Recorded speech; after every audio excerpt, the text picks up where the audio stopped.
Very good morning to all of you. आप सभी का स्वागत है एक्सेल एनसी आईएएस में। And today we are going to discuss the test number 7 जो कि लास्ट संडे कंडक्ट हुआ। The basic objective of this test series programme and that every Sunday जो आपका टेस्ट होता है कि so that you would understand that in every week through a piecemeal approach कि किस तरह से आंसर राइटिंग है। And answer writing is a very important component. हर एक बार हम हाईलाइट करते हैं कि दैट आप अपना समय निकालें। You should write the test unless and until you would write then there is always the limitations कि आप पेपर कंप्लीट मे बी नहीं कर सकोगे। And at the same time if you are in the right spirit to the prepare for the civil service examination, the answer writing is that only way through which you can improve and through which you can learn the process, because it is the most challenging thing. At the same time that I would like to start the today's session with a very famous quotation given by the Woodrow Wilson. Woodrow Wilson बोलते हैं कि that he was basically the first comparativist. The comparativist जो कि अपने constitutions that is called there was a problem in the context of America and there he say कि that through a comparative approach what is that through a comparative approach the comparative approach should be like to sharpen the knife rather the intention to kill. So same as the test series program helps you to sharp yourself, brush up yourself, just to crystallize the things and just put in a very elegant manner within the stipulated point of the time. आपका वही 2 घंटे का समय 3 घंटे का समय आपका destiny determine करेगा और आपको अपना बेस्ट परफॉर्म करना पड़ेगा. So for the best performance you have to defeat the inertia. You have to come out of the comfort zone unless and until you make the plan, and at the end of the day what is the gain?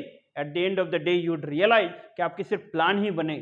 Okay, so this is the time that gear up yourself, कुछ substantive काम किया जाए, and every day under the guidance of this the excellency team we are taking up our effort that कि हर एक Sunday आपका एक rigorous test है हो रहा है, and we have a plan that कि हर एक वीक आपको एटलीस्ट 100 क्वेश्चन मेंस टाइप के आपका तैयार किया जाए कि आपको डे बाय डे आप इंप्रूव करें. So let's discuss about the today session.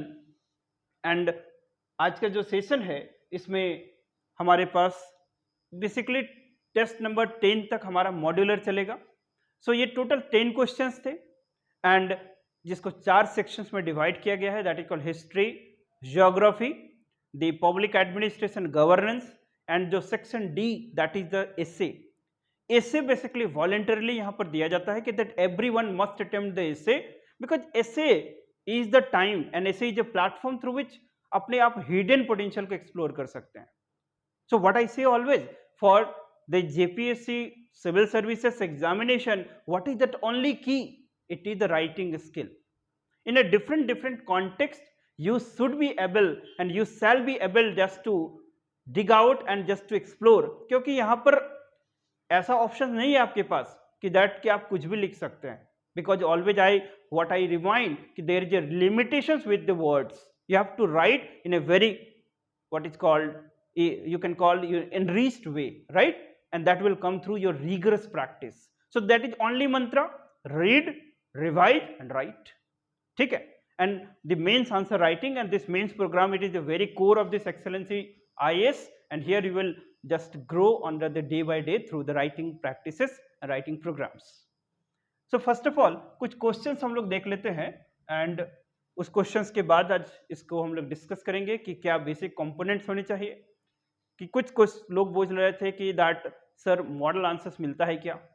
So what is this model answer, and हम लोग इतना कर रहे हैं कि so that there is something called the finality with respect to the answer writing. Answer writing is a process. Same question next level पे next test पे होगा, there would be the different style of answer writing. कभी भी that is called status quo approach यहाँ पर follow नहीं करना है, लेकिन उस dynamic approach को सीखा जाता है, that must be learned and कोई भी granted नहीं है. आपको पढ़ना है, आप पढ़ें और हर सप्ताह अपने को एक्सपेरिमेंट करें, इवैल्यूएट करें through this program, through this the answer writing and then the paper discussion. ठीक है. तो this Sunday test number 8 will be conducted and उसको अच्छे से देना है एंड उसके लिए सिलेबस जो है वो ऑलरेडी बता दिया गया है, so must prepare.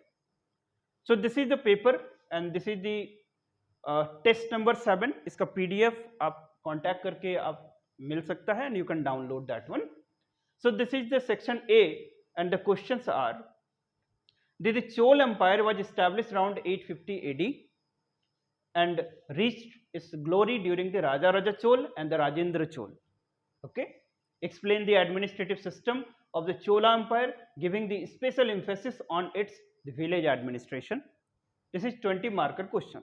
Okay, from the test number 10 आपके questions का जो है allotted marks 40 marker हो जाएगा और complete in the pattern of the JPSC जैसा पूछा जाएगा उसी तरह से लिखना है और आपको वर्ड लिमिट पे भी कमांड करना है. Getting my point? So answer writing का ऑलरेडी मैंने क्या बताया है कि that answer should be what, the answer should be complete, consistent.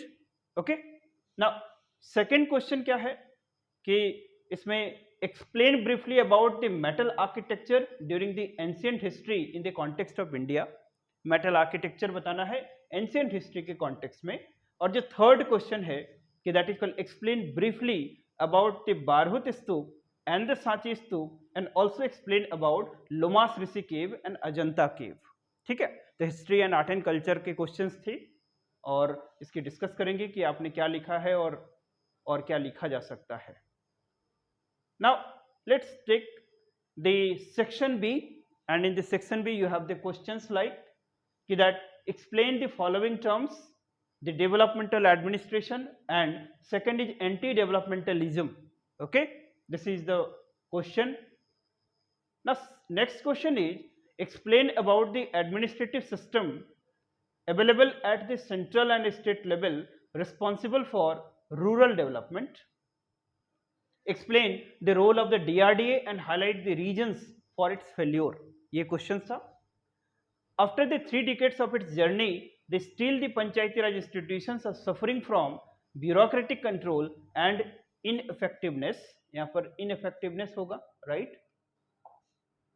The ineffectiveness.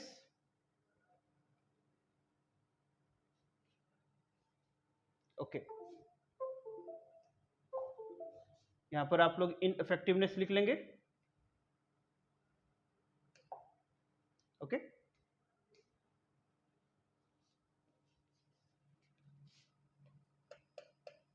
इनइफेक्टिवनेस analyse.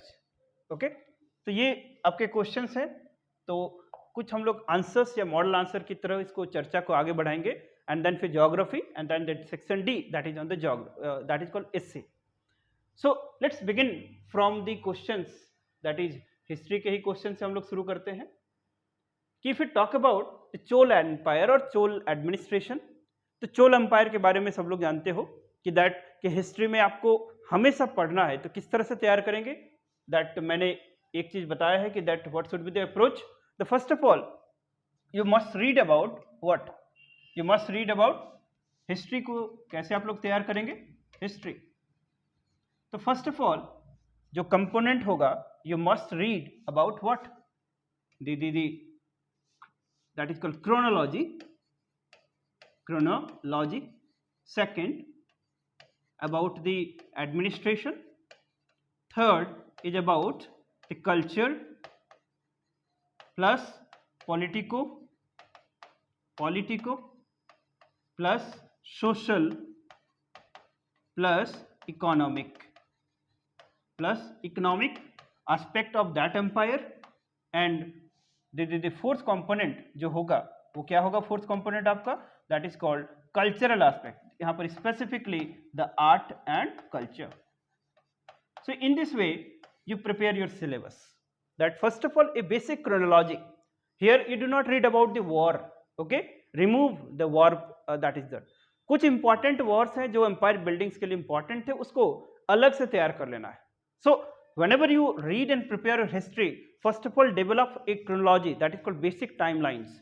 कि that is called sequentially क्या क्या हुआ है.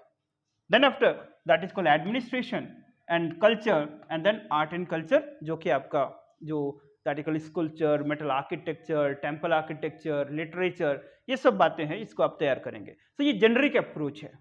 अब हम लोग इस क्वेश्चन के रेलेवेंस और कॉन्टेक्स्ट को समझते हैं कि फर्स्ट ऑफ ऑल क्या कॉन्टेक्स्ट है क्वेश्चन का. द कॉन्टेक्स्ट इज व्हाट कि that Chola empire was establish around that 850 AD. The Chola empire was establish around 850 AD, reached its glory during Raja Raja Chol and the Rajendra Chol. Explain the administrative system of Chol Empire, giving the special emphasis on its the village administration. ठीक है, तो इसमें आप लोग सभी को पता है कि दैट कि चोल एम्पायर था, the Chola administration, Chola empire. And why the Chol Empire was important and why the Chol Empire was unique? The Chol Empire was unique just because of its the village administration.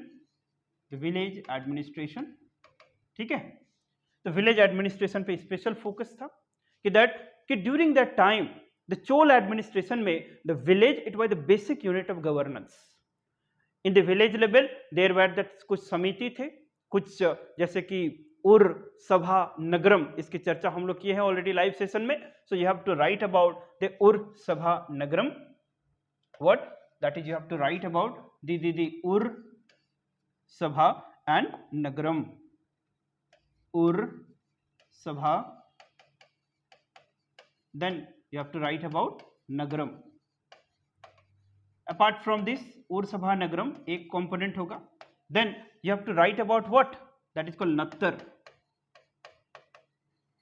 You have to write about the Brahmadaya village. Okay, you have to write about the Brahmadaya village. Okay, तो ये सारे components हैं जो आपके answers में highlight होने चाहिए. Then you have to write about what that is called, this is the aspect जो कि आपको विलेज एडमिनिस्ट्रेशन में आएगा. ये सारी चीजें लिखनी है. Now in the context of the administrative system से ऑफ द चोला एम्पायर लिखना है. सो आपको एडमिनिस्ट्रेटिव सिस्टम भी यहाँ पर हाईलाइट करने का जरूरत है. तो एडमिनिस्ट्रेटिव सिस्टम को कैसे लिखेंगे आप लोग, दैट जेनरिक वे में ही स्टार्ट करना है. एडमिनिस्ट्रेटिव सिस्टम में कैसे लिखना है कि दैट यू शुड राइट कि कुछ इस तरह से लिखा जाना चाहिए योर आंसर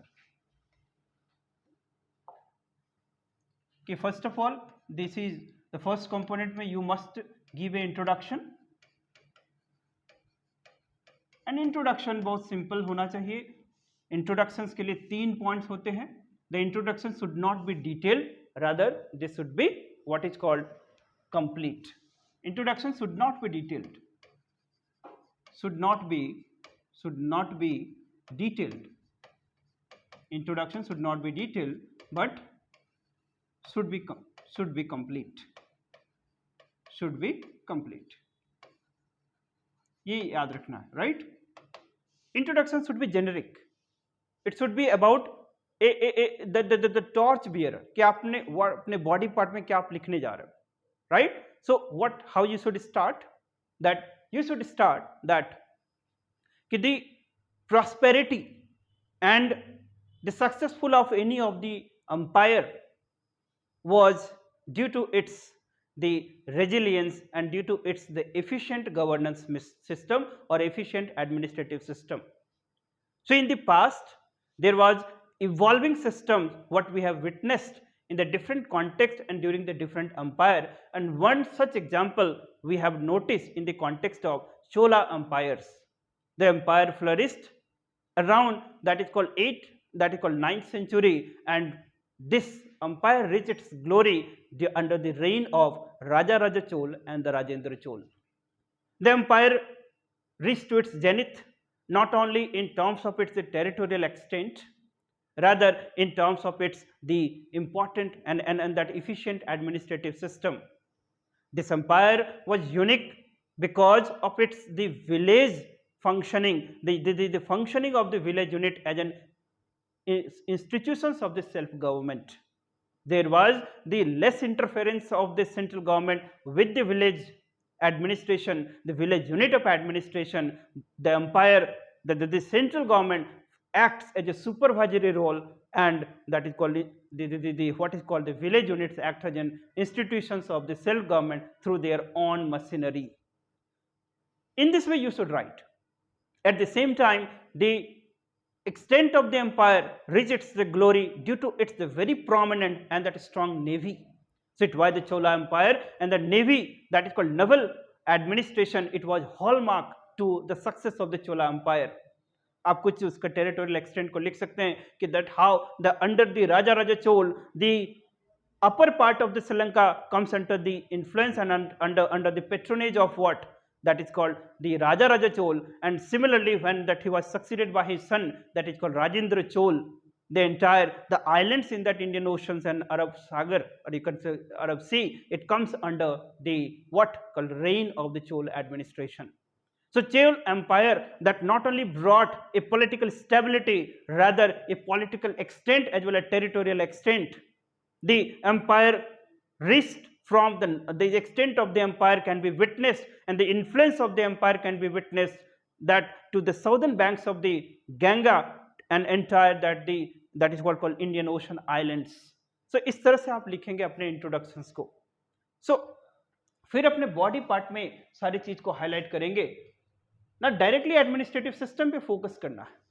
तो एडमिनिस्ट्रेटिव सिस्टम को किस स्ट्रक्चर में पुट इन करेंगे, तो इसको भी आप बॉडी पार्ट में जब आप लोग लिखेंगे आंसर को बॉडी, सो दिस ये इंट्रोडक्शन हो जाएगा, फिर बॉडी लिखेंगे आप लोग.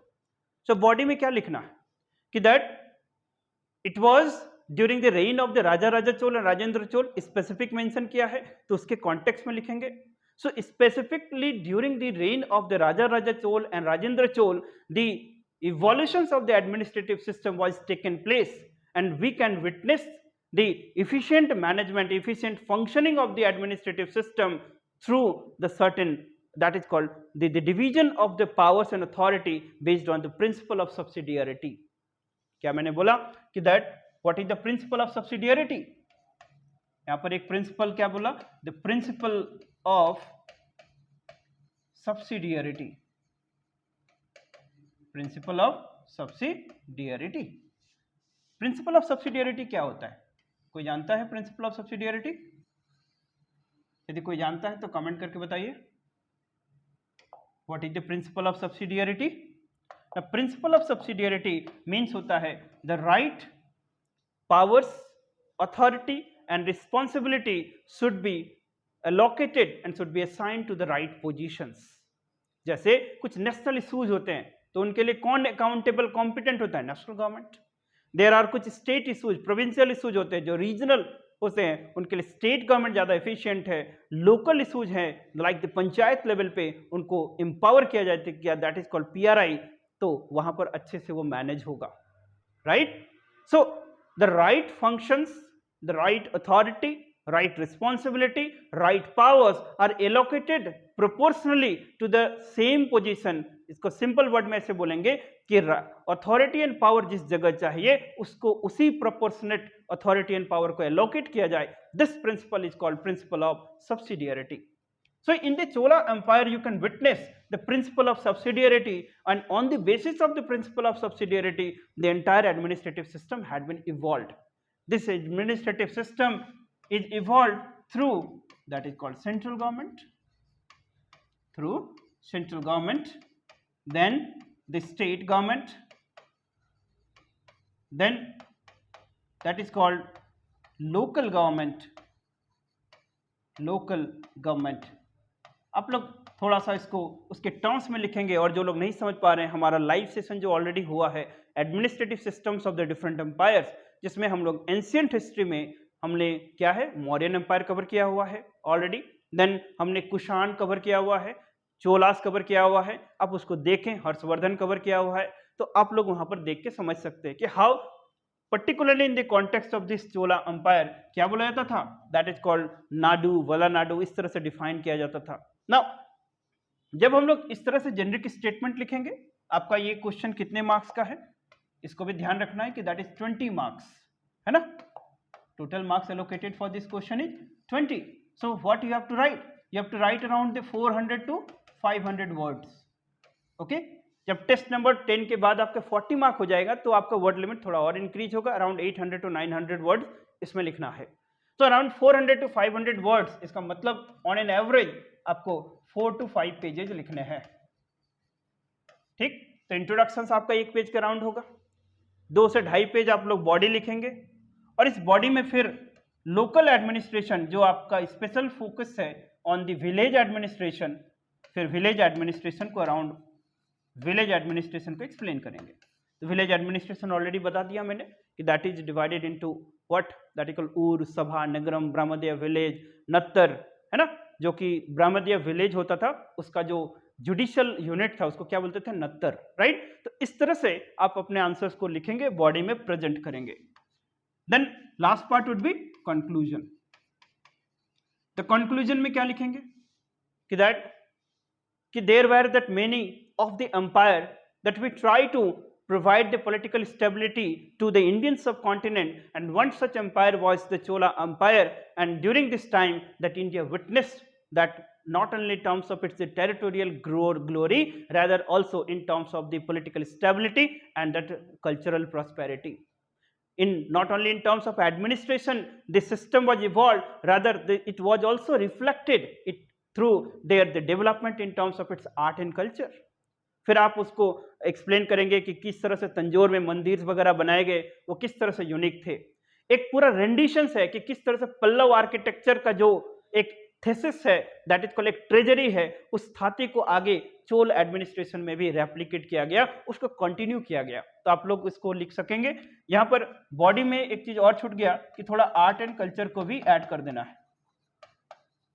है ना, आर्ट एंड कल्चर को ऐड कर देना है। जब आप लोग बृहदेश्वर टेम्पल तंजौर वगैरह की बात लिख सकते हैं, तो यहाँ पर कंक्लूजन में इस तरह से आप कंक्लूड करेंगे, ठीक। सो फाइनली हम लोग इसमें एक वे फॉरवर्ड ऐड करेंगे, और उस वे फॉरवर्ड में क्या लिखा जाएगा आपका कि दैट कि although around that is called 1200 1300 years ago there was a time when there was emphasis was given on the village administration. The village was the kicking unit, village was an active unit, and village functioned as an autonomous unit. Today still the journey of almost 3 decades, still our the Panchayati Raj institutions, although it had constitutional recognition, is also suffering from limitations like the problems of fund, function, functionality and the framework. But there was a time during the Chola Empire that the village was an efficient and effective unit of administration, and that the very prosperity of the Chola Empire depends on the efficient and effective governance of that village unit. So in the current time, in the modern time, that our the political masters, the political governance should learn the certain lesson, and there should be the effective decentralizations of the powers, authority and responsibility as it is enshrined in our constitution. So that's why we can learn many more things from the Chol Empire, Chol administration, and this such learns and this such lesson would be also in the spirit and the right spirit of inclusive governance and also in the spirit of good governance. तो इस तरह से आप conclude कर सकते हैं अपने answers को वे फॉरवर्ड के थ्रू। ओके, तो आई होप इसका समझ में आ गया क्या क्या लिखना था इसमें। पहला बात, इसको जेनरिक वे में स्टार्ट करेंगे, बॉडी में सॉरी इंट्रोडक्शन में, बॉडी में आप इसको एक्सप्लेन करेंगे पहले एडमिनिस्ट्रेशन प्रिंसिपल ऑफ सब्सिडियरिटी के थ्रू, देन विलेज एडमिनिस्ट्रेशन को एक्सप्लेन करेंगे, देन जब आप कंक्लूड करेंगे तो उसमें रीजन में सिर्फ पॉलिटिकल स्टेबिलिटी, टेरिटोरियल एक्सटेंट के साथ साथ आर्किटेक्चरल जो उनका प्रोवेस है उसको भी थोड़ा बहुत हाईलाइट करेंगे। देन वे फॉरवर्ड में आप कैसे अपने अभी के जो पंचायती राज इंस्टीट्यूशंस हैं उसको चोल अंपायर के पंचायती राज इंस्टीट्यूशन से थोड़ा कंपैरेटिव करके कुछ लेसन्स और क्या सीखे जाने चाहिए उसको आप मेंशन करेंगे, क्योंकि 3 डिकेड्स के बाद भी still the Panchayati Raj institution is suffering from what, bureaucratic control and इनइफेक्टिवनेस, जो अभी क्वेश्चन है आज उसकी भी चर्चा करेंगे। तो इस तरह से आपका answer what is called multifaceted होना चाहिए, ठीक। सो हम लोग आगे बढ़े तो क्वेश्चन नंबर 2 की बात करते हैं। तो question number 2, explain briefly about the metal architecture during the ancient history in the context of India. metal architecture के बारे में बताना है, क्लासरूम में ऑलरेडी डन है, तो आपको इसमें क्या लिखना है, राइट। ये थोड़ा क्रूड क्वेश्चन है, आपको यदि पता है तो फाइन, नहीं तो डिफिकल्ट लगेगा। सो मेटल आर्किटेक्चर में एंशिएंट हिस्ट्री स्पेसिफाई कर दिया है, तो एंशिएंट हिस्ट्री के कॉन्टेक्स्ट में आप लोग लिखेंगे। तो एंशिएंट हिस्ट्री जब हम लोग बात कर रहे हैं तो ancient history belongs to around for you 2500 BC से लेके कब तक आप लोग करेंगे, that is the death of Harshvardhan, यहाँ तक बताया मैंने कई बार, 646 AD। So during this entire period आपको सिर्फ एक लेंस में देखना है कि मेटल आर्किटेक्चर किस तरह से इवॉल्व हुआ, ठीक। तो बहुत पर्टिकुलरिस्टिक क्वेश्चन है, इसलिए थोड़ा ये डिफिकल्ट है, राइट। तो इसमें भी आपको आंसर लिखना है। सो किस तरह से आंसर लिखेंगे, यू कैन राइट कि इसमें क्या क्या कंपोनेंट होगा। तो कंपोनेंट्स की बात करते हैं, तो first of all this is what, nothing but Indus valley civilizations, and this is around Vardhan empire. So metal architecture की बात करते हैं अपन लोग। सो मेटल आर्किटेक्चर क्या क्या था पहला, that is called Indus valley civilizations के टाइम में you will get what, bronze culture, ठीक है। इंडस वैली सिविलाइजेशन के टाइम में क्या मिलेगा, द ब्रॉन्ज कल्चर।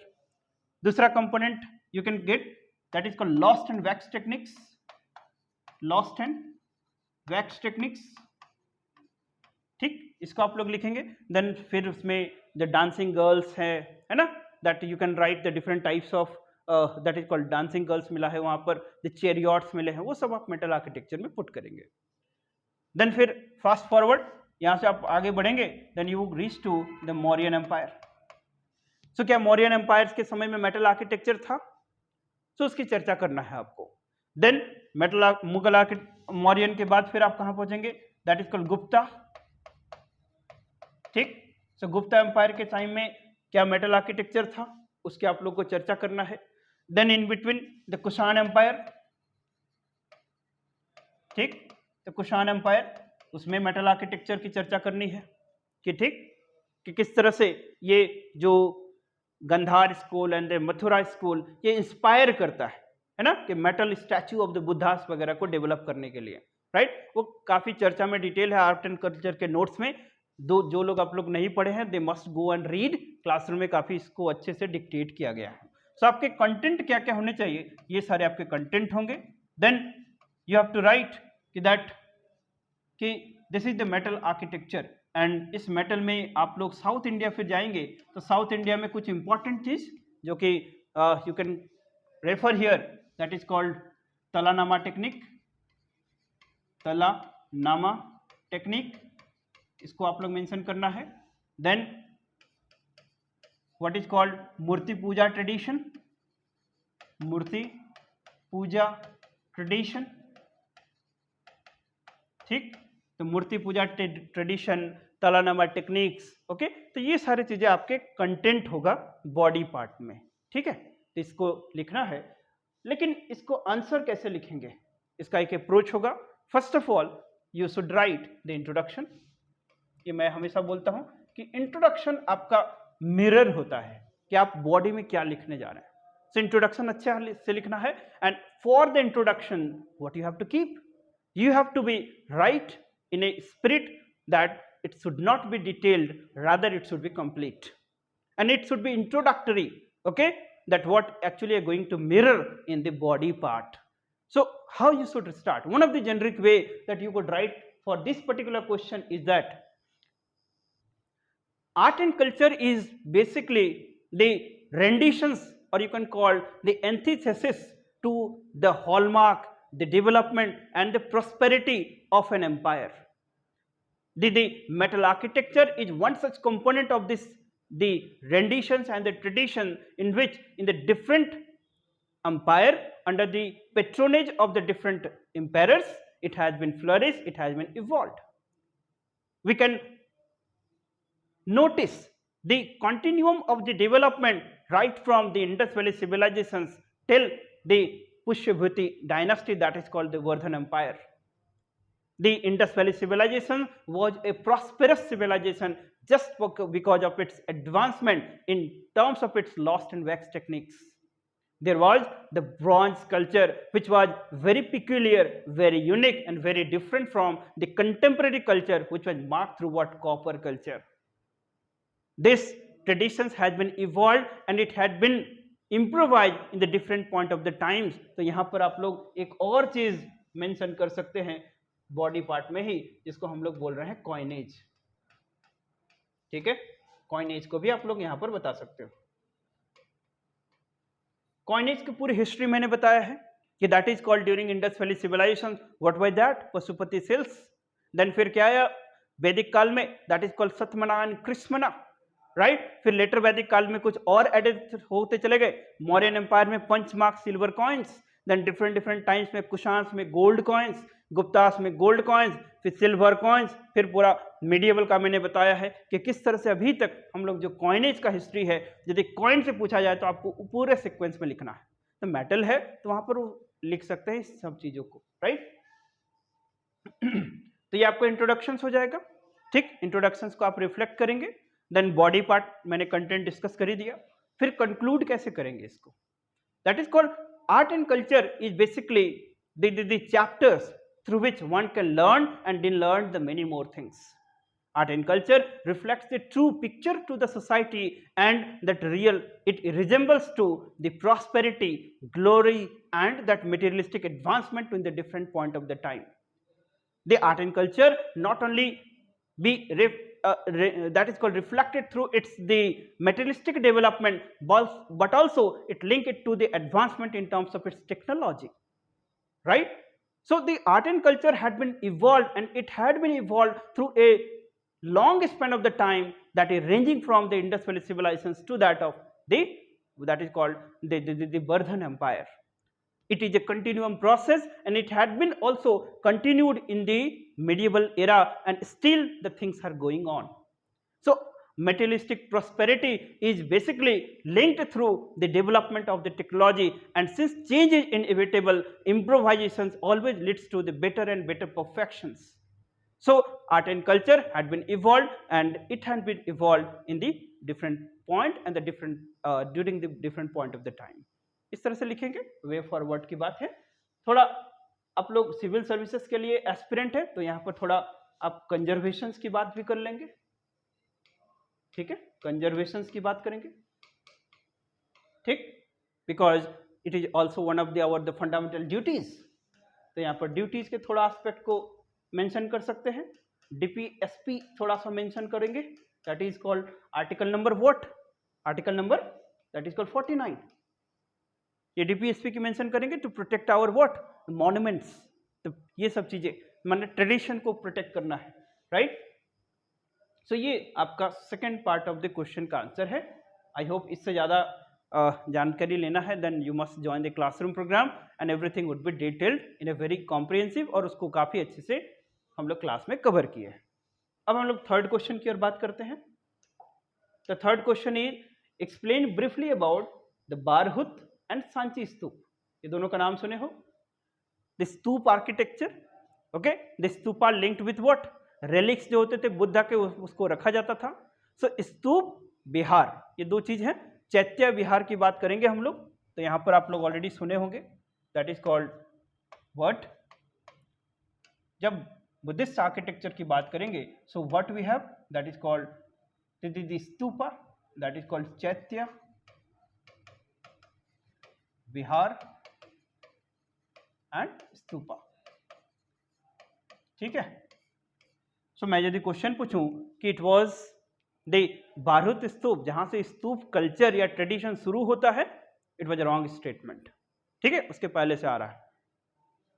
तो क्वेश्चन पे आते हैं कि explain about the Bharhut stupa and the Sanchi stupa, and also explain about the Lomas Rishi cave and the Ajanta cave. तो क्वेश्चन अपने आप में काफी कंटेंट रखे हुए हैं, इसलिए बहुत बैकफायर नहीं करना है। इधर उधर लिखोगे तो क्वेश्चन आपका टाइम से कंप्लीट ही नहीं होगा, ठीक है। तो हम लोग सीधे स्ट्रेट वे इसमें पॉइंट पे आप लोग जाएंगे। थोड़ा सा इंट्रोडक्शंस होगा इसका, ओके। इंट्रोडक्शंस में आप लोग क्या लिखेंगे, अबाउट द स्तूपा के बारे में थोड़ा सा लिख देंगे, जेनरिक स्टेटमेंट होगा। Then Lomas Rishi cave and Ajanta cave, मतलब केव आर्किटेक्चर को भी थोड़ा सा लिखेंगे इंट्रोडक्शन में, ठीक। Lomas Rishi cave and the Ajanta केव, क्योंकि बाराबर हिल्स है तो वहां पर लोमास ऋषि केव, सुदामा केव, करण जोपर एंड विश्व झोपड़ी, ये नाम जानते हो आप लोग। That is called Lomas Rishi केव। जो बोला है वो कहां पर है, बाराबर हिल्स, बाराबर हिल्स। तो बाराबर हिल्स में कौन से 4 इंपॉर्टेंट केव्स, कौन कौन से, first of all this Lomas Rishi cave, Lomas Rishi caves. Second कौन था, Sudama caves, Sudama caves, okay. Then Karan Chaupar, Karan Chaupar and Vishwa Jhopri and Vishwa झोपड़ी। तो ये जो आपका लोमास ऋषि केव है, ये बेसिकली आगे चल के पूरा जो वुडन आर्किटेक्चर है, चैत्य शेप का आर्किटेक्चर, माने बो शेप्ड का जो आर्किटेक्चर है, इस तरह का हॉर्स, इस तरह का लोमास ऋषि केव, तो ये पूरे आगे चल के पूरे कल्चर को इम्पैक्ट करता है, इसलिए क्वेश्चन को इंटेंसली डाला गया। तो लोमास ऋषि केव आप इसमें लिखना था। अजंता केव, चूंकि जब भी हम लोग क्लासिकल पेंटिंग्स की बात करते हैं तो during this Ajanta cave it basically called fountain head of all classical paintings in Asia. तो अजंता केव्स में जो पेंटिंग्स है, क्योंकि जब पेंटिंग्स की बात करेंगे हम लोग तो आप लोग को तीन बेसिकली पढ़ना है, murals, miniatures, mural, miniatures and frescoes, है ना, mural, miniatures and frescoes. So what is the difference between murals, miniatures and frescoes, आप कमेंट करके बताइए, right. So basically Ajanta cave का जो टाइम है उसमें ना जो पेंटिंग्स की बात करेंगे तो क्लासिकल पेंटिंग्स अपने you can call the prosperity अपने जेनिथ में था, इसलिए क्या बोलते हैं इसको कि that the painting found in that Ajanta cave is basically the fountain head of what the all classical paintings in Asia. तो इसमें ये रेलेवेंस है अजंता केव का। बारहुत स्तूप का क्या रेलेवेंस है बताओ। सो बारहुत स्तूप ये पहली बार था जब दोनों ही कहां पर है, बारहुत एंड सांची, मध्य प्रदेश, ठीक है। सो कौन पहले है, बारहुत, सांची बाद में है। तो ऑब्वियसली ये थोड़ा सा प्राइमोडियल होगा, ट्रेडिशनल होगा। इसमें बुद्ध को किस फॉर्म में दिखाया जाएगा, दैट इज कॉल्ड आइकॉन, ठीक। बुद्ध के सिंबल्स यूज किए जाएंगे, जैसे जातक स्टोरीज भी जो लिखा जाएगा, व्हाट इज कॉल्ड जातक स्टोरीज। जातक स्टोरीज क्या होता है बताओ, माने जातकस। तो जातक माने बुद्ध के प्रीवियस लाइफ से रिलेटेड जो भी टेलिंग्स था, जो कहानियां थी, उनका जो कंपाइलेशन है उसको जातक स्टोरीज बताया जाता है। बहुत सारे जातक स्टोरीज बोधिसत्व की बात करते हैं। बोधिसत्व ऐसे पर्सन होते थे जो कि अदर पीपल्स को हेल्प करते थे, किस लिए ना, to reach and to achieve the enlightenment, ठीक। तो बोधिसत्व की बात होती है। तो यहां पर आपको बेसिकली किन किन कॉन्टेक्स्ट में अपने चीजों को रिफ्लेक्ट कराना है आंसर का, कि you should keep in mind that whenever I से द बुद्धिज्म, सो बुद्धिज्म को कितने पार्ट्स में डिवाइड करेंगे, that is called Hinayana and the Mahayana. तो Hinayana it is the early school जहां पर बुद्ध के कैसे इमेज होते थे, that is called iconic image. Buddha was not, that is called represented through the human forms. लेकिन Mahayana schools basically human forms की बात करता है ना, human forms. The Hinayana school that is Hinayana. Hinayana school basically किसकी बात करेगा, that is it is the Buddha only who could achieve the enlightenment, ठीक है। माने बुद्ध जो है only can achieve the enlightenment, but in the Mahayana school that everyone can achieve the enlightenment, but bodhisattvas were the means that who helps the humanity to achieve the enlightenment. So here you will talk about, that is called bodhisattva. Here we'll talk about the bodhisattvas, that is called early school, and this is the later school, ठीक है। So these Hinian schools were patronized by what, that is called Asoka, ठीक, Sunga rulers, ठीक। लेकिन जो Mahayana schools हैं और Satavahana rulers भी हैं, जब अजंता की बात करेंगे तो अजंता जो केव है ये बेसिकली दो फेज में डेवलप हुआ है, कि early phase was patronised by the Satavahanas and Vakatakas rulers, okay. The early phase जो है that was early phase, it was basically patronised by Satavahanas and Vakatakas, right. तो सतवाहनास में इंपॉर्टेंट रूलर कौन था, किसी एक का नाम बता सकते हो। Founder was Simuka Satavahana, but most famous was Gautamiputra Satakarni, तो उसके बारे में आप बता सकते हैं। वकाटकास की बात कर सकते हैं गुप्तास के टाइम में। तो it was the early phase, Satavahanas and Vakatakas थे and they patronize, that is called Hinayana school. So in the Hinayana school Buddha को किस तरह से दिखाया जाता था? Through symbols. उसके डिफरेंट एपिसोडिक लाइफ जो है उसको सिंबॉलिक फॉर्म में दिखाया जाता था। जैसे जब बुद्ध जब घर छोड़ के जाते हैं तो उसको क्या बुलाया जाता है? महाविनिष्क्रमण। ठीक है, बुद्ध जब एनलाइटनमेंट को प्राप्त करते हैं तो उसको क्या बोलते हैं हम लोग? बताओ उसको। That is called, you can call. So these things are basically part of the Hinayana school, और वहां पर सिंबॉलिक होते थे। बट लेटर की बात करेंगे तो later it was basically Mahayana. Now Buddha was depicted in the human forms. Human form. अब मुझे ये बताओ कि ह्यूमन फॉर्म का जो पिक्चर है वो फर्स्ट टाइम किसके रेन में डेवलप हुआ है, कौन सी स्कूल्स में डेवलप हुआ है? सो आप लोग लास्ट जो टेस्ट है उसमें हमने पूछा था Gandhara school and Mathura schools. तो Gandhara school and Mathura school and Amaravati तीनों ही क्वेश्चन में था। तो गंधार एंड मथुरा स्कूल में मोर और लेस एक ही टाइम में बुद्ध के ह्यूमन फॉर्म्स को इवॉल्व या फिर बनाया गया है। ठीक, जो मथुरा स्कूल थोड़ा इंडिजिनस है, वो लेस इन्फ्लुएंस है हेलेनिस्टिक वेस्ट से, लेकिन गंधार स्कूल है जो हेलेनिस्टिक वेस्ट से इन्फ्लुएंस्ड है। बहुत सारी बातें थी उसकी हम लोग चर्चा ऑलरेडी कर चुके हैं।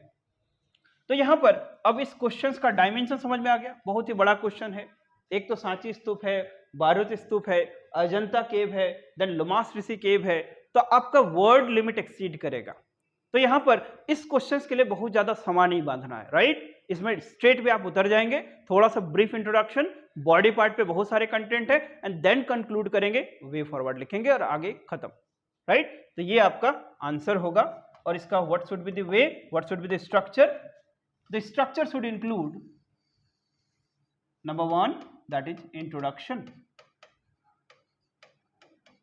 ठीक है। Number 2 body. तो इस क्वेश्चन का पूरा मार्क्स आपके बॉडी पे है, ठीक है। क्योंकि कुछ क्वेश्चंस ऐसे होते हैं जो आपका टेस्टिमोनियल की तरह काम करेगा कि फैक्ट्स वहां बहुत चाहिए, क्योंकि आप लोगों को फैक्ट से प्यार है तो फैक्ट्स यहां पर डालो, राइट? तो इस क्वेश्चन में फैक्ट्स ही पूछना है। Third is all about conclusion, तो इसको से कंक्लूड करेंगे। And fourth is about way forward. इसमें वे फॉरवर्ड, अब कोई क्वेश्चन पूछे कि वे फॉरवर्ड यहां क्या लिखे, सो वे फॉरवर्ड क्या बताता है आपको? The way forward basically, if you talk about the Ajanta, what is that? It is the fountainhead of what? All the classical paintings in Asia. So that's why we should strive to achieve the what is called zenith, and at the same time we have the national monuments, we have the national reserve. So it is our the moral duty that we should take care about those things. ये question में पूछा नहीं है, लेकिन क्योंकि explain की बात है तो यहां पर आप अपने ओपिनियन को रख सकते हैं, ठीक। तो it is all about this particular question. Ajanta में आप अच्छे से डिस्कस करेंगे कि कितने केव्स हैं, ठीक, कितने केव्स हैं। Then you have to write about what the Lomas Rishi cave का क्या सिग्निफिकेंस है। तो यहाँ पर बॉडी में क्या क्या चीज ध्यान रखेंगे, बॉडी की बात करें तो सो इन द बॉडी 4 तो आपके इंपॉर्टेंट टॉपिक्स हैं, that is called Lomas Rishi, second Ajanta, third Bharhut, fourth Sanchi. तो इसको आप पहली बात टेबुलर फॉर्मेट में लिखेंगे, टेबुलर फॉर्मेट, पॉइंट्स को हाईलाइट करना है, सिग्निफिकेंस पे ज्यादा फोकस होगा, सिग्निफिकेंस पे ज्यादा फोकस होगा। एक्सप्लेन करेंगे, explain with cave numbers, cave numbers, ठीक है। केव नंबर को लिखते हुए लोमास की बात करेंगे तो कौन कौन इसको पेट्रोनेज प्रोवाइड किया, जैसे Ashoka and his grandson Dasharatha, उसका चर्चा करेंगे आप। देन बारहूत स्तूप की बात करेंगे तो ये अर्ली है, एंड सांची की बात करेंगे तो ये लेटर है। यहां पर हिनयान है, यहां पर क्या है, महायान है, दैट इज कॉल्ड। बारहूत में क्या है, लेस एक्सप्रेसिव है, वहां पर सांची में क्या होगा, मोर एक्सप्रेसिव है। हिनयान में क्या है, आइकॉनिक है, यहाँ पर ह्यूमन फॉर्म ऑफ बुद्धा है। तो इस तरह से आप कंपैरेटिव स्टडी के थ्रू अपने आंसर को पुट करेंगे, ठीक। तो आई होप कि ये डिस्कशन हेल्पफुल हो रहा होगा, और हर सप्ताह हम लोग इसको कंडक्ट करते हैं, तो आप इससे सीखें। एंड इससे ज़्यादा जानकारी लेना हो तो क्लासरूम ज्वाइन करना पड़ेगा, there is no any alternative. Getting my point? So you must take a effort, you must gear up your self, क्योंकि there is no any shortcut to just what is called, that is called success. Even Buddha had take a place to just renounce his houses. Buddha को 6 साल लगे enlightenment प्राप्त करने के लिए। So it is the civil service examination, so you have to defeat your inertial and comfort zones. You have to come out of your the comfort zone, because we people and under the tutelage of this Excellency IAS family, हमारे यहाँ बच्चे every day write the answers and हमारा 6:30 या 7 AM से long classes चलता है. So you must take a pledge, otherwise opportunity do not remain and remain static for any people. ठीक है, प्यासा को पानी के पास जाना पड़ता है. Okay, now let's take the another part that is called the public administration and the governance part. And इसमें ऑलरेडी हम लोग काफ़ी चर्चा एलाबोरेट डिस्कशंस किए हुए हैं ऑलरेडी. तो हम लोग पब्लिक एडमिनिस्ट्रेशन के क्वेश्चंस की बात करेंगे, तो इसमें ज़्यादा टाइम नहीं लगेगा. Rather we take a simple rule. So public administration governance आपके क्लास नोट से पूरे क्वेश्चंस हैं, तो इसमें ज़्यादा चिंता नहीं करना. And already we have discuss developmental administration many times. Anti developmentalism thesis बहुत बार बात कर चुके हैं हम लोग. थोड़ा इसमें कुछ यूनिक बातें हैं, उसको अभी चर्चा कर लेते हैं. So let's take, if I talk about the first question, that is explain the following terms anti developmental administration and anti developmentalism. इसमें क्या ध्यान रखना है, आपके पास कंटेंट बहुत ज़्यादा है, तो इसको कंट्रोल करना है कि if you right the entire content तब आपका टाइम ही कम बच जाएगा. राइट, आपको पेपर सॉल्व नहीं होगा, क्योंकि यहाँ पर वेटेज कितना है, इसका 10 मार्क्स है और इसका 10 मार्क्स है. तो स्ट्रेट वे यहाँ पर आपको डेल्व करना है कि हाउ टू राइट. तो क्या क्या कंटेंट होने चाहिए developmental administration. Start with simple thing कि what is DA and what is administration of development. Simple. Then simply put what that is called Fredericks. ठीक है, हेनरी गैंट. ठीक है, फ्रेडरिक्स, हेनरी गैंट दोनों को पुट के सिंपल आपको answers लिख के पार हो जाना है. Then what is called Truman's doctrine. Truman doctrine, that is West versus Rest, ये लिख के कंप्लीट करना है. सो ये आपका कंटेंट होगा पहले क्वेश्चंस के लिए. सेकेंड क्वेश्चन जो एंटी डेवलपमेंटलिज्म है, ये anti developmentalism basically what is that anti developmentalism. It is an ideology और it is the school of thought who basically do not believe in the ongoing paradigm of development and ongoing method of development. उसको एक tag किया गया और उसको क्या बोलते हैं, एंटी डेवलपमेंटल स्कूल या anti डेवलपमेंटलिज्म. Okay, so what is this anti डेवलपमेंटलिज्म, इसकी चर्चा ऑलरेडी कर चुके हैं. एंड एंटी डेवलपमेंटलिज्म में कौन कौन से स्कूल्स आते हैं, like the fundamentalism, second that is called environmentalism. Third, the cosmopolitanism. That is called cosmopolitanism. ठीक है. Fourth, that is all about what? the fundamentalism है, environmentalism है, cosmopolitanism है.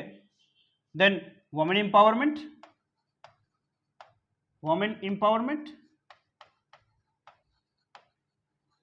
And fifth is, let's say, that is called food conservation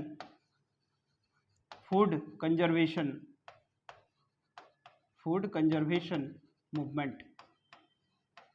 ठीक है, तो ये आपका 10 मार्क्स का क्वेश्चन है, 5 टॉपिक से एक एक पारा लिखना है, बस काम खत्म. So this is about the question number 4. Now let's take the question number 5.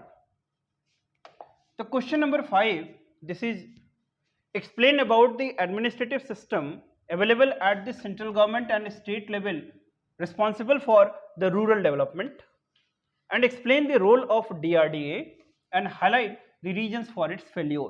तो 2 पार्ट का क्वेश्चन है एंड 20 मार्क इसके लिए अलॉटेड है.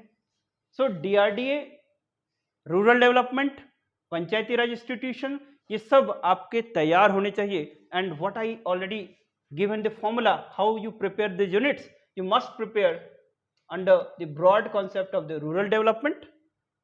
Under the rural development, you must prepare the Panchayati Raj institutions, and same you also prepare the office of district collector and integrate all those concepts. Okay, तो यहाँ से मिला के ही आपको हमेशा क्वेश्चन पूछा जाएगा. So let's see this one. So this is about the rural development. तो यहाँ पर तीन बेसिकली पार्ट है इस डिमांड का कि एक एडमिनिस्ट्रेटिव सिस्टम बताना है कि सेंट्रल लेवल स्टेट लेवल पे क्या एडमिनिस्ट्रेटिव सिस्टम है, दूसरा रोल ऑफ डीआरडीए बताना है और the reasons for its failure बताना है। ठीक, तो जब एडमिनिस्ट्रेटिव सिस्टम्स की बात करते हैं अपन तो सेंट्रल लेवल और स्टेट लेवल, कई लोग तो ये दिखा ही नहीं है ना कि इसमें एडमिनिस्ट्रेटिव सिस्टम क्या पूछ रहा है। सो क्लास में हम लोग ऑलरेडी बात किए हुए हैं कि जब हम लोग रूरल डेवलपमेंट की बात करेंगे तो इसको दो पार्ट में हमने डिवाइड किया है पूरा टॉपिक को। कि पहली बात कि फर्स्ट कंपोनेंट में हम लोग एडमिनिस्ट्रेटिव सिस्टम्स इसकी चर्चा की है कि what actually the rural development is. So what is rural development? Tell me, what is the rural development? So rural development is all, it is about a inclusive concept to bring what that is called empowerment to the rural part of India, because the India is characterized through what that is called agricultural society. So thereby the basic inclusivity will determine the progress and the prosperous for the development of India. The rural development, it is the hallmark for its development, and it is inevitable to brought a empowerment with approach for the development of this section to the society. It requires administrative structure, at the same time it requires the democratic decentralization which will transform the representative democracy into a what that is called the participative democracy, grassroots democracy. So with this very ethos, the conceptions of the 73rd and 74th Constitutional Amendment Act was there, and which was in the realizations of the one of the Gandhian principle enshrined in the Article 40 under the directive principles of state policy. तो इस तरह से लिख सकते हैं, ये एक तरीका हो सकता है, आप इससे भी अच्छा लिखेंगे. But every time whenever I try conduct a session, what I am trying to give you that what should the structure you should follow. Unless and until you follow the structure, trust me, you cannot complete the paper. ठीक है, अब कितनों भी होशियार बनेंगे, paper complete नहीं होगा, और पेपर कंप्लीट नहीं होता है then you simply out of the race. You must keep in the mind. So you try to brush up yourself and try to crystallise the concept always. Now administrative system की बात कर रहे हैं हम लोग, तो under this administrative system what you have to do, you have to write the what is the system available at the central level. ठीक, so you have to write about the structure, then state level, then the district level,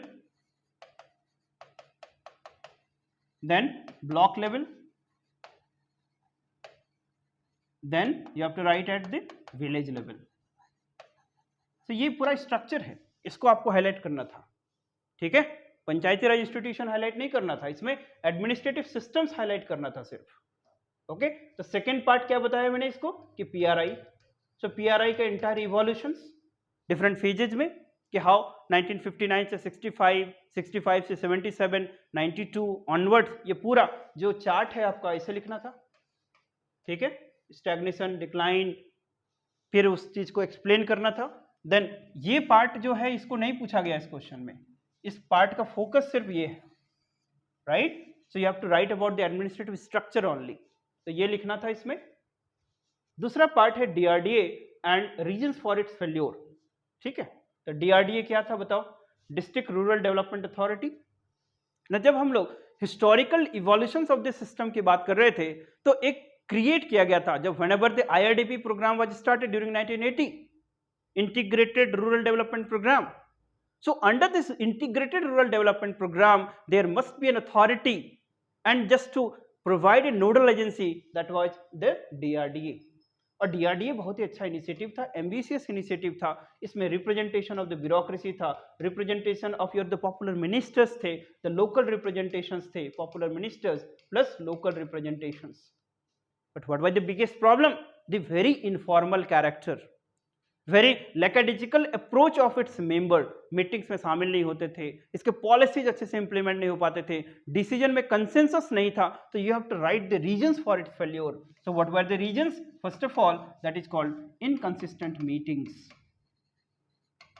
the first problem was inconsistent meetings.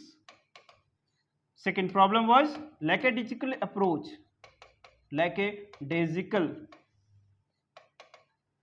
approach. Third problem was the lack of consensus,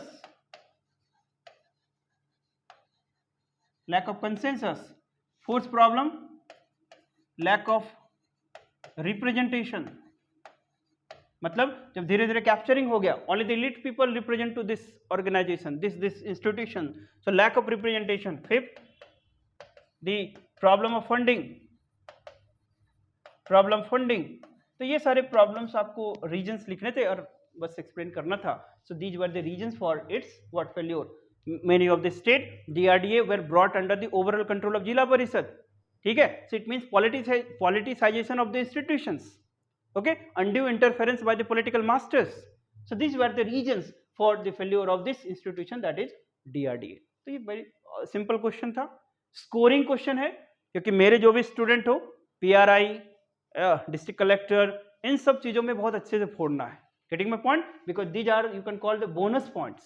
इसमें नहीं करा तो फिर आप general performance करेंगे और lead नहीं ले पाएंगे, right? So let's talk about the question number 6.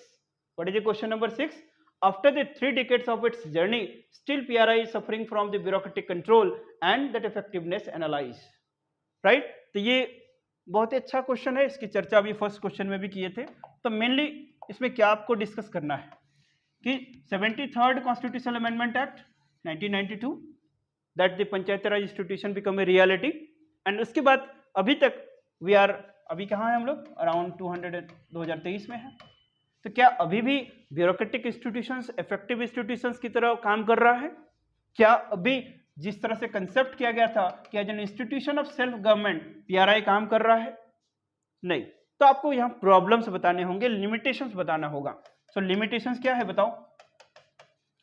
Limitations तो याद हो गया होगा, दैट इज 4F, है ना? That is fund, functions, functionaries, fund, function, functionaries and बाद में दैट इज कॉल्ड IIPA. क्या ऐड किया था? Framework. So there were the 4 problems of this institution: fund, function, functionary and the framework. तो ये content हुआ, लेकिन इसका जो रिप्रेजेंटेशन होगा एडहॉक वे में नहीं लिख देना है कि these are the limitations only. You should follow structure way. तो हमेशा मैं किस चीज पे बात करता हूं? Just there is a smart structure to write the answer. Why I say so? Because at the Gandhi say your means should be ethical. You should not be bother about your end, right? May time ये chances है कि कभी questions आपके beyond चला जाए, तब भी आपको परफॉर्म करना है कि एक्सेप्टेबल लेवल का, and that will come through this structure way of the preparation. So इसको कैसे लिखेंगे? इसमें आप पहले नॉर्मल एंड जेनरिक स्टेटमेंट लिखेंगे कि that is called introduction. So how you start your introduction?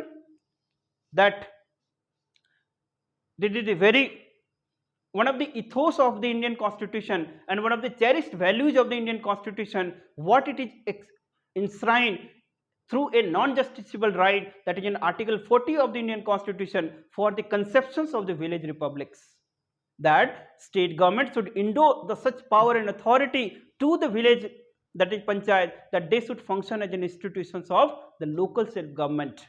So under the spirit that in the 1992 the 73rd constitutional amendment had been legislated. It had its journey and with the aim to transform the representative democracy into a participative democracy and to realize the rural development through the instrumentality of the Panchayati Raj institution. But although this conception was very noble, but still after its journey from more than 3 decades, still suffering from the bureaucratic control and what that bureaucratic control and what is called, that is second term was that ineffectiveness. It was basically ineffectiveness. ठीक है? अब फिर इस तरह से मैं कई बार और भी बताया हूँ कि कैसे इंट्रोडक्शन स्टार्ट करना है. तो ये आप लिखेंगे, मतलब एक पिक्चराइज कर दिया आपने कि बॉडी में आप क्या लिखने जा रहे हो. Then you enter into the body. Simple part, क्योंकि बॉडी पे ही तो आपको काम करना है. So बॉडी में आप लिखेंगे according to some study there are certain limitation. उसके पहले आप जर्नी ऑफ PRI जरूर दिखाएंगे यहाँ पर. ठीक है, जर्नी ऑफ PRI. बस 1 या 1.5 पेज में जर्नी ऑफ PRI लिख देना है कि that how that with the inceptions of the National Extension Service and the CDP किस तरह से different committees बने, evaluations हुआ, किस तरह से पंचायती राज इंस्टीट्यूशन एक चेकर्ड हिस्ट्री में, that is called first of all it grow, then stagnation, then decline के फेज से गुजरता है, फिर कॉन्स्टिट्यूशनलाइजेशन का प्रोसेस शुरू होता है एंड देन 1992 में जाके ये रियलाइज होता है। ये सब बहुत ब्रीफली लिखना है। Second part of the question में क्या लिखेंगे? The problems, that is 4F, this is the second part of the question. Third part of the question में क्या लिखेंगे? द प्रॉब्लम्स तो हो गया, then what would be the solutions. So in the solutions you have to write, that is called fund का solution आप लिखेंगे कि दैट स्टेट फाइनेंस कमीशन तो बनाया गया, लेकिन साथ साथ जो लोकल इंस्टीट्यूशंस है उसके फंड के लिए कुछ लेट से that is called local funds बनाए जाने चाहिए। तो फंड्स में आप अपने पॉइंट्स रखेंगे। Then functions, that is called जो फंक्शंस है वो क्लियरली डिमार्केटेड नहीं है, so you have to do for what? Activity mapping, you have to talk about activity mapping. Then in terms of third problem, that is called functionaries, that you have to define the line and staff agencies here, right? There shall be the cadre of officer who are duly accountable to the local institutions. At the same time, the problem of education, the problem of awareness, you have to just highlight here. Many of the officers even do not know what are their the problems, what are their responsibilities, what are their the roles. तो इस तरह से बातें करेंगे। सो functionaries की लिखे बात करेंगे। फंक्शनरीज में आप थोड़ा ट्रेनिंग को भी चर्चा कर देंगे, right? There shall be the sensitivity training apart from this professional training. Sensitivity training समझते हो? इसको टी ट्रेनिंग बोलते हैं। क्या बोलते हैं? T training. T training, the Herbert Simon talk about this T training here. Sensitivity training, that the officer, the official should not be bound with the character of officialdom, rather they should realize they are holding an office of public trust and confidence. It means they have to be empathetic, they have to be sensitive with respect to the issues, and how they could be sensitive through sensitivity training. It should be more interactive in the nature, सिर्फ classroom में पढ़ना नहीं, rather to learn from the field experiences. इसको हम लोग T training बोलते हैं, sensitivity training बोलते हैं, राइट? उसके लिए उनको proper autonomy, proper responsibility, proper privilege, proper remuneration, इस तरह की चर्चा भी आप करेंगे। साथ ही साथ फ्रेमवर्क की बात कर देंगे, थोड़ा लिमिटेशन। तो ये सब आपका बॉडी में आंसर होगा, बॉडी में जाएगा इतने सारे कंटेंट। कंक्लूजन, आप लोग तो स्मार्ट है ही कि किस तरह से लिखना है कंक्लूजन, कि किस तरह से ये इंस्ट्रूमेंटल है रूरल डेवलपमेंट के लिए, किस तरह से इसने एक बहुत एक्सटेंट तक जो रिप्रेजेंटेटिव डेमोक्रेसी है ग्रास रूट डेमोक्रेसी में ट्रांसफॉर्म किया। कुछ केसेस आप लोग डाल सकते हैं कि जैसे आप लोग सुने होंगे कि बहुत सारे जो यूपी के कॉन्टेक्स्ट में, बिहार के कॉन्टेक्स्ट में, एमपी के कॉन्टेक्स्ट में, हमारे झारखंड के कॉन्टेक्स्ट में बहुत सारे, that is called the even that women mukhiya, that is called they had perform very well. कहीं पर लीकर इंडस्ट्री है, कहीं पर माइनर फॉरेस्ट प्रोड्यूस के सेलिंग परचेज के लिए जो ग्राम हार्ट्स का ऑर्गेनाइजेशन, ये सब चीज़ें आप हाईलाइट करेंगे जो मतलब पॉजिटिव एस्पेक्ट में, ठीक? मतलब ऐसा नहीं कि बस नेगेटिव ही लिखना है, ठीक है? पॉजिटिव एस्पेक्ट में लिखना है और वे फॉरवर्ड जरूर लिखेंगे इस क्वेश्चन के लिए, क्योंकि आपका पीआरआई है ना? वे फॉरवर्ड, फोर्थ कंपोनेंट क्या होगा? वे फॉरवर्ड, ये बहुत इंपॉर्टेंट है। तो ये इस क्वेश्चन को आप इस 4 हेडिंग में लिखेंगे। पहला that is called introduction, then problems के पहले आप क्या लिखेंगे? जर्नी, देन इसके प्रॉब्लम्स के साथ साथ उसका solutions, and after the solutions you must write about the conclusion के बाद way forward, that what should more to be done, right? So this is the question you must write. So question number 6 हो गया। Then let's talk about the section on geography.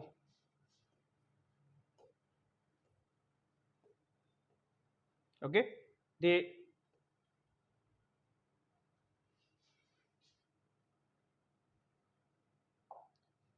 now let's talk about the geography section. Geography में 3 questions है, 7, 8, 9. So let's read the question number 7. Question number 7 is about कि what do you mean by the monsoon? Simple चीज, what is ENSO? That is called El Nino Southern Oscillations, है ना? ENSO is El Nino Southern Oscillations. How the Indian Ocean Dipole, that is IOD, helps to weaken the effect of El Nino. So मुझे बताओ कितने लोग Volker cycle को लिखे हो? Volker cycle, तो यदि वोल्कर साइकिल समझते हो तो फिर इसका आंसर बहुत आसान है। El Nino बेसिकली ये फिनोमेना ऑफ पैसिफिक ओशन होता है, क्या लिख रहा हूँ, अल नीनो, ठीक है, अल नीनो। एंड दूसरा क्या होता है एसोसिएटेड चीज, ला Neena, right, La Neena.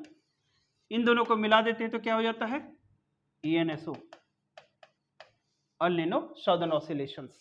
And what is Indian ocean dipole, this is also called Indian Nino, है ना, इसको और किस नाम से जानते हैं, it is called Indian Nino. ये सारे टर्म्स हैं, इसलिए कभी कभी मैं बोलता हूँ कि न्यूज़पेपर पढ़ा करें, है ना। These days the Indian express well bringing a lot of articles, और बहुत ही अच्छे आर्टिकल्स आ रहे हैं उसमें, यू मस्ट रीड, है ना, दैट्स एन अपील। सो ये करंट अफेयर्स टाइप का क्वेश्चन है कि अभी क्लाइमेटिक चेंजेज में मॉनसून्स का चूंकि जो पैटर्न है वो डिस्टर्ब हो गया है। So in this question what you have to write, what is the demand of this question, कि first of all you should write about the monsoon, है ना, प्योर NCERT का क्वेश्चन है। यदि आपको मॉनसून नहीं आ रहा है तो फिर सिविल सर्विसेज तैयारी नहीं करनी चाहिए, राइट। मॉनसून अच्छे से पढ़ना है, and very lucid way it has been given in the NCERT, a separate chapter is on the NCERT, you must read, इसमें बताने लायक कुछ है नहीं। what is monsoon, that is called seasonal reversal of the winds, that is called monsoon। then north west, sorry first of all summer season में south west, इसको लिखेंगे कि जैसे बात करें तो this is your the trade winds were coming, फिर आपको पता है कि जैसे ही वो इक्वेटर को क्रॉस करता है तो कोरियोलिस फोर्स लगेगा और ये इस तरह से मूव हो जाता है in the northern hemisphere, and direction इसका क्या हो जाता है, south west. So south west winds were entering into what, the Indian subcontinent, फिर ये अलग अलग ब्रांचेज में टूट जाएगा, इधर जाएगा अराकन योमा हिल से टकराएगा, फिर एक ब्रांच इधर आ जाएगा, कुछ इधर जाएगा। तो ये पूरा पैटर्न को लिखना है, because here it is ITCZ, यहाँ पर ITCZ है और इधर क्या है, हाई प्रेशर जोन्स। तो हाई प्रेशर से लो प्रेशर की ओर जब विंड ब्लो करता है तो फिर इन बिटवीन जो आपके ओशन, जो इंडियन ओशंस हैं वहाँ पर मॉइस्चर कंटेन करेगा और इस तरह से फिर रेनफॉल होता है, वो सब बातें आपको एक्सप्लेन करना है, ठीक। साउथ वेस्ट मानसून, फिर जब विंटर सीजन आ जाएगा तो यही के फिर वापस लौटेगा, तो इसको रिट्रीटिंग मानसून बोलते हैं। तो जब मानसून रिट्रीट करेगा तो इसका डायरेक्शन क्या हो गया, नॉर्थ ईस्ट डायरेक्शन, इसलिए विंटर मानसून को क्या बोलते हैं, रिट्रीटिंग मानसून या फिर नॉर्थ ईस्ट मानसून। तो फिर इसको एक्सप्लेन करेंगे कि ITCZ नीचे शिफ्ट होता है, फिर यहाँ पर जब शिफ्ट हो गया तो फिर इधर क्या हो गया, हाई प्रेशर जोन, है ना, दैट इज कॉल्ड वो, दैट इज सेंट्रल एशिया के आसपास, है ना, हाई प्रेशर जोन हो गया due to its that let's से विंटर सीजन, एंड जहाँ पर ITCZ है वहाँ पर लो प्रेशर, इसलिए विंड का डायरेक्शन इधर चेंज हो गया। That's why with the shift of the sun there is a seasonal reversal, है ना। तो high to low, low to high explain करेंगे। So that is the literal meaning of monsoon.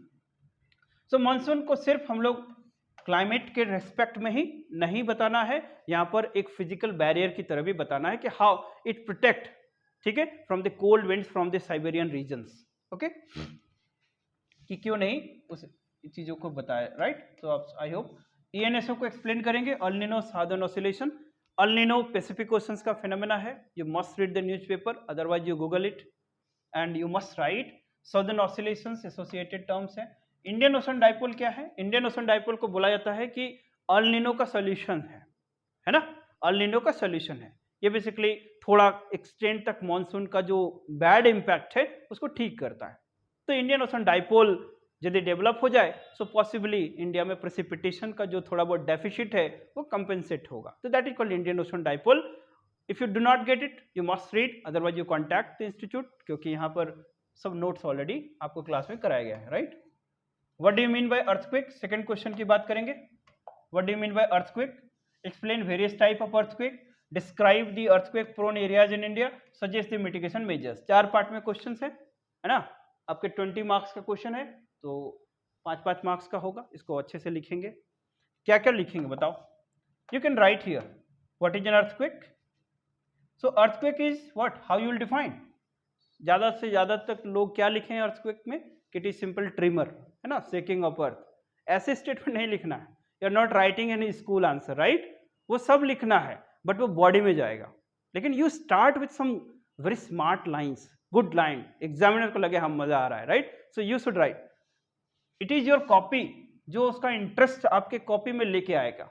Examiner interest नहीं show करेगा, right, तभी आप सही spirit में है। So what is an earthquake? Earthquake is what, मैं क्लास में क्या बताया हूं, it refers to a phenomena of what, elastic rebound of rocks.